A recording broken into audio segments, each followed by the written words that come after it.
कृष्ण ऐसे ही हैं जो अपनी समीक्षा का अवसर देते हैं। हस्तिनापुर के दरबार में खड़े हुए कृष्ण, जिनकी भगवत्ता के विषय में स्वयं जानते हैं द्रोणाचार्य, स्वयं जानते हैं पितामह भीष्म, स्वयं जानते हैं धृतराष्ट्र, उसके बाद भी वो भ्रम पैदा करते हैं कि मुझसे युद्ध किया जा सकता है, मुझे मान सकता है, क्योंकि दुर्योधन को वह दुर्बुद्धि का संकेत देने की क्रिया भी भगवान की है।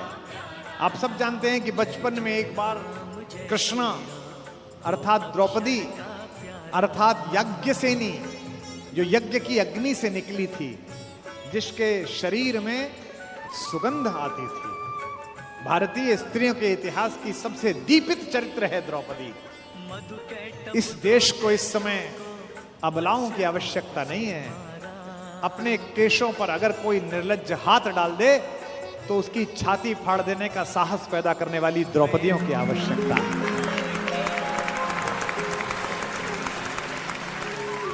भगवान यूं तो शांति लेने के लिए गए थे। जब खाना खाने लगे और पांडवों ने कहा, युधिष्ठिर ने विशेष रूप से कहा, माधव मैं युद्ध नहीं चाहता, आप जाना और कहना बस 5 गांव हमें दे दें, हम 5 भाइयों को हम काम चला लेंगे।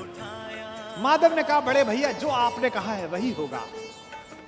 लेकिन माधव तो युद्ध ही चाहते थे। माधव चाहते थे कि एक बार निरंकुश शासकों के छोटे छोटे राज्य विगलित हों और एक अखंड विश्व में अखंड भारत का निर्माण हो, भारत की एक अखंड श्रृंखला का निर्माण हो। शांति ऐसे नहीं आती। शांति नहीं तब तक जब तक सुख भाग न नर का सम हो, नहीं किसी को बहुत अधिक हो, नहीं किसी को कम हो। ये कहा अर्जुन ने, लेकिन युधिष्ठिर ने नहीं मानी, बड़े भैया ने नहीं मानी। ये जो बड़े भैया लोग होते हैं बड़े शांतिपूर्ण होते हैं। शांति शांति शांति। हर घर में कुछ युधिष्ठिरों की आवश्यकता भी है, लेकिन हर घर में ऐसे लोगों की आवश्यकता है कि अगर कोई निर्लज्ज कुलवधू के आंचल पर हाथ डालने की कोशिश करे तो वो बिना बड़े भैया से पूछे अपना गांडीव उठा ले और अपनी गदा उठा ले। ऐसे लोगों की आवश्यकता है। और समय पर ये गांडीव और गदा नहीं उठे तो मान लेना कि समाज में महाभारत प्रतीक्षा कर रहा है। पृथ्वी लाशों से पटेगी, कोई नहीं रोक सकता। शांति लेने के लिए गए। कृष्णा ने भोजन कराया, द्रौपदी ने भोजन कराया। भोजन कराने के बाद निर्वासन की कुटिया से कृष्णा बाहर आई और हाथ धुलाने लगी माधव के। तो उसने कान्हा से पूछा कि कान्हा, याद है तुम गर्मी की छुट्टी में हमारे घर आए थे? कृष्ण ने कहा, याद है कृष्णा, तुम मुझसे चौसर में हार गए थे। कृष्ण ने कहा, याद है कृष्णा, मैंने तुमसे कहा था कि मैं इस हार का कुछ लूंगी, जिसे कहते हैं ना O2 अंग्रेजी में, I O2। तो द्रौपदी ने कहा, कृष्णा ने कहा, You owe to me, तुम्हारा मुझ पर उधार है। एक वादा उधार है, एक कसम उधार है, एक शपथ उधार है। और वादा कैसे तोड़ देते, वचन को कैसे भंग कर देते कृष्ण? क्योंकि मैंने पहले भी बताया था कृष्ण कुछ अलग नहीं है। कृष्ण भी तो उसी खानदान का कंटिन्यूएशन है जो ये कहता है कि रघुकुल रीति सदा चली आई, प्राण जाई पर वचन न जाई। भी तो वही है, बस सूर्य से चंद्र में आए हैं, इतना ही तो हुआ है। मुस्कुराते हुए कृष्ण ने कहा, मांग क्यों मांगती है, आज क्यों मांगती है? बोले यही समय है। हस्तिनापुर क्यों जा रहे हो? कृष्ण ने कहा, अरे अंदर बात नहीं सुनी, बड़े भैया कह रहे थे शांति लेने जा रहा हूं, जाओ शांति लेके आओ। द्रौपदी ने कहा, तुम्हें उस हारी हुई बाजी की शपथ देती हूं, युद्ध लेकर लौटना। यह तो कृष्ण को पता ही था कि युद्ध मिलेगा, लेकिन शठ को, मूढ़ को, दुष्ट को अंतिम समय तक समझाना आवश्यक है, ताकि विश्व भर को, समाज को संदेश जा सके कि ये तो पिटने का ही अधिकारी था। किसी मूर्ख को, किसी जड़ को, किसी पापी को, लगातार बदतमीजी करने वाले किसी व्यक्ति को आपको पता हो और आप सड़क पर पीट दो तो 4 लोग उसके समर्थन में खड़े हो जाएंगे, क्यों इस भले आदमी को मार रहे हो? लेकिन वो लगातार बदतमीजी गली में करे, मोहल्ले में लगातार गुंडई करे, उससे पूरा मोहल्ला परेशान हो, और एक दिन कोई लड़का जिसकी जवानी ठीक से फूटी हो वो पकड़ के उसे थपड़िया दे और छाती पे घुटना रख के बैठ जाए तो लोग कहेंगे सही पिटाई हुई इसकी, ऐसी योग्य था। दुर्योधन पिटना है, दुर्योधन की मृत्यु तय है, ये तो तय है, लेकिन कृष्ण जगत को भी बताना चाहते थे।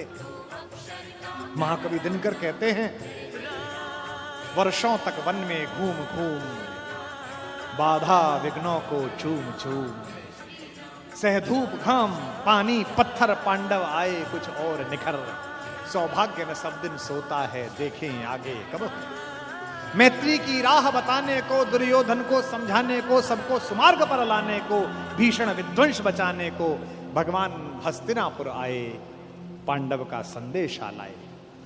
दो न्याय अगर तो आधा दो, दो न्याय अगर तो आधा दो, पर इसमें भी यदि बाधा हो तो दे दो केवल 5 गांव, रखो अपनी धरती तमाम, हम वही खुशी से खाएंगे, परिजन पर आसी न उठाएंगे।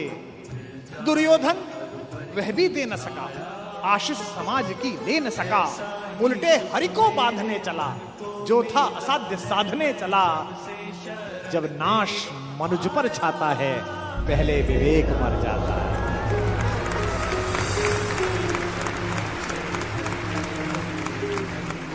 जब नाश मनुज पर छाता है, पहले विवेक मर जाता है। हरि ने भीषण हुंकार किया, अपना स्वरूप विस्तार किया, डगमग डगमग दिग्गज बोले, भगवान कुपित होकर बोले, जंजीर बढ़ाकर साध मुझे, हाँ हाँ दुर्योधन बांध मुझे। यह देख गगन मुझ में लय है, यह देख पवन मुझ में लय है, मुझ में विलीन झंकार सकल, मुझ में लय है संसार सकल। अमृत फूलता है मुझ में, संघार झूलता है मुझ में, उदयाचल मेरा दीप्त भाल, भूमंडल वक्षस्थल विशाल, भुज पर बंद को घेरे हैं, मैनाक मेरु पग मेरे हैं, दीप्ते जो ग्रह नक्षत्र निखर, सब हैं मेरे मुख के अंदर।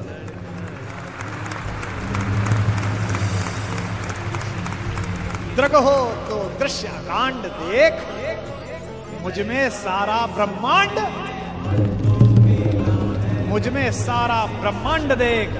चर अचर जीव, चर अक्षर अक्षर, नश्वर मनुष्य, सुरजात अमर, शतकोट सूर्य, शतकोट चंद्र, शतकोट शरत सरक्षित्र मंद्र, शतकोट विष्णु ब्रह्मा महेश, शतकोट विष्णु जलपति धनेश, शतकोट रुद्र, शतकोट काल, शतकोट दंडधर लोकपाल, जंजीर बढ़ाकर साध मुझे, हाँ हाँ दुर्योधन बांध मुझे।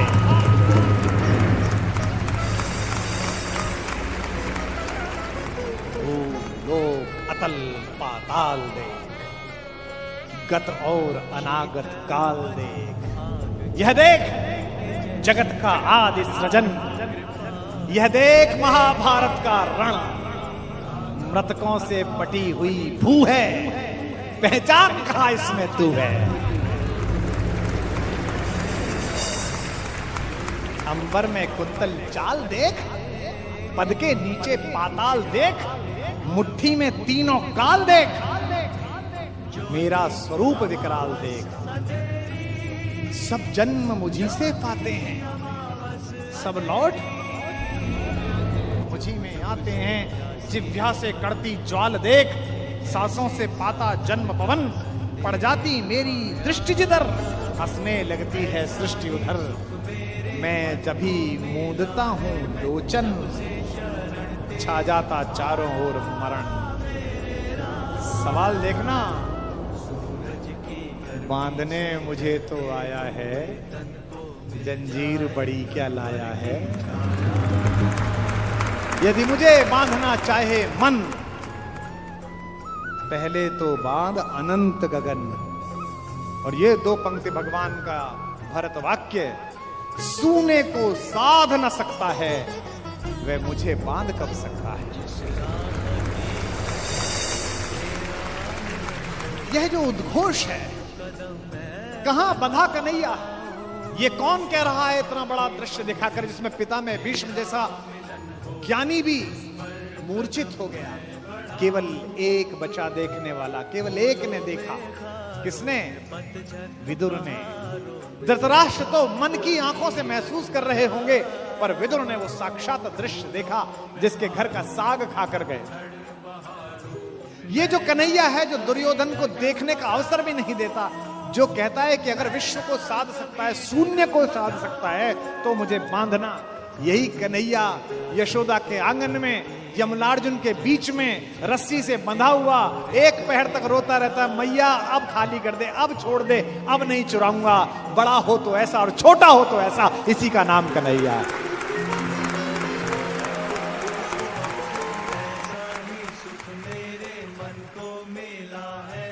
जब से शरण तेरी आया मेरा, सूरज की गर्मी से जलते हुए तन को मिल जाए तरवर की छाया।